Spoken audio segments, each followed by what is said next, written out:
Hello everyone! In this tutorial, I'm going to quickly show you how to set up the TSM King NetVPN app on your Android device for a more secure connection. Let's jump right in. 1. Open Google Play Store. Find the Google Play Store on your Android device and tap to open it.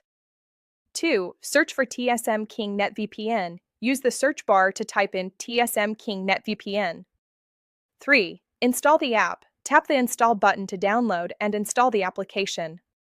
4. Open the app. Once it's installed, find the TSM King NetVPN icon and tap it to open the app. 5. Update the app. Tap the Update button to make sure you have the latest version and server list.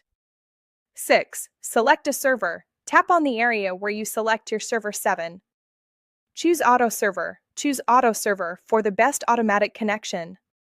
9. Choose connection method. Select any UDP-supported country. Tap on the connection method. Select any UDP-supported country. 10. Start the connection. Tap the Start button to begin the VPN connection process.